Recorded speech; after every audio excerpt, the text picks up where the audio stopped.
Friends, இந்த video நம்ம என்ன பார்க்க போகிறோம்னு பார்த்தீங்கன்னா, சப்பாத்திக்கு பூரிக்கு சைட் டிஷ்ஷாக ஒரு குருமா தாங்க பார்க்க போகிறோம். தேவையான பொருள் பார்த்தீங்கன்னா, அரிஞ்ச பெரிய வெங்காயம், தக்காளி, பச்சை மிளகா, புதினா, கொத்தமல்லி, கறிவேப்பிலை. அதுக்கப்புறம் பார்த்தீங்கன்னா வேக வச்சு எடுத்து தோல் உரித்த உருளைக்கிழங்கு. அதுக்கப்புறம் பச்சை பட்டாணி வேக வச்சு எடுத்தாச்சு. இதாங்க செய்ய தேவையான பொருட்கள். இப்போ செய்கிறது எப்படி ஒரு பாத்திரத்தில் எடுத்து கடாய் எடுத்து அதில் எண்ணெய் ஊற்றி சோம்பு ஊற்றிக்கோங்க. நாங்கள் எப்பயுமே இதுக்கு நல்லெண்ணெய் தான் யூஸ் பண்ணுவோம். அதுக்கப்புறம் சோம்பு போட்டதுக்கப்புறம் பச்சை மிளகாய் ஆட் பண்ணிக்கோங்க. அதுக்கப்புறம் வெங்காயம் ஆட் பண்ணிக்கோங்க. கொஞ்சம் கறிவேப்பிலை ஆட் பண்ணிக்கோங்க. தேவையான அளவுக்கு மஞ்சத்தூள் ஆட் பண்ணிக்கோங்க. இது பார்த்திங்கன்னா நாங்கள் 3 பேருக்கு செய்கிறதுனால குவான்டிட்டி எல்லாமே கம்மியாக தாங்க போடுவோம். அதுக்கப்புறம் தேவையான அளவுக்கு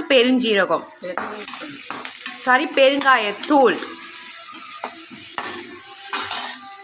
அதுக்கப்புறம் என்ன பண்ணணும்னு பார்த்தீங்கன்னா, தக்காளியை ஆட் பண்ணிக்கணும். அதுக்கப்புறம் இஞ்சி பூண்டு பேஸ்ட் அரைச்சி எடுத்துக்கோங்க, இல்லை நசுக்கி கூட எடுத்துக்கோங்க. அடுத்து இஞ்சி பூண்டு பேஸ்ட் நசுக்கி வச்சுருக்கோம் இல்லையா, அதை ஆட் பண்ணிக்கோங்க.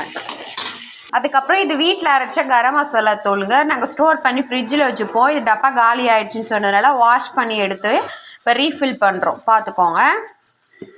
தேவையான அளவுக்கு கரம் மசாலாவை ஆட் பண்ணிக்கோங்க.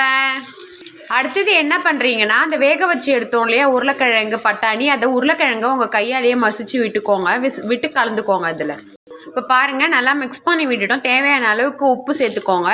உங்களுக்கு பாருங்கள், இப்போவே நல்லா வாசனை கமன்னு தூக்குது. இப்போ என்னென்னா, உங்களுக்கு தேவையான அளவுக்கு தண்ணியை ஆட் பண்ணிக்கோங்க. எங்கள் வீட்டில் 3 பேர் இருக்குன்றதுனால நாங்கள் கொஞ்சமாக செய்கிறோம். கொஞ்சமாக தண்ணியை ஆட் பண்ணிட்டோம். உங்கள் வீட்டில் எத்தனை பேர் இருக்காங்களோ அவ்வளோ தேவைக்கு நீங்கள் வாட்டர் ஆட் பண்ணிக்கலாம். அவ்வளோந்தாங்க. இதை ஒரு 2 மினிட்ஸ் இல்லை 5 மினிட்ஸ் என்ன பண்ணுறீங்கன்னா, நல்லா தட்டு போட்டு மூட வச்சு கொதிக்க விட்டு இறக்கிட்டிங்கன்னா சுவையான குருமா ரெடி. சைட் டிஷ் இது சப்பாத்திக்கு, பூரிக்கு, ஏன் தோசை இட்லிக்கு கூட சூப்பராக இருக்கும். நீங்கள் தொட்டு சாப்பிடலாம். ஓகேங்க, தேங்க்யூ.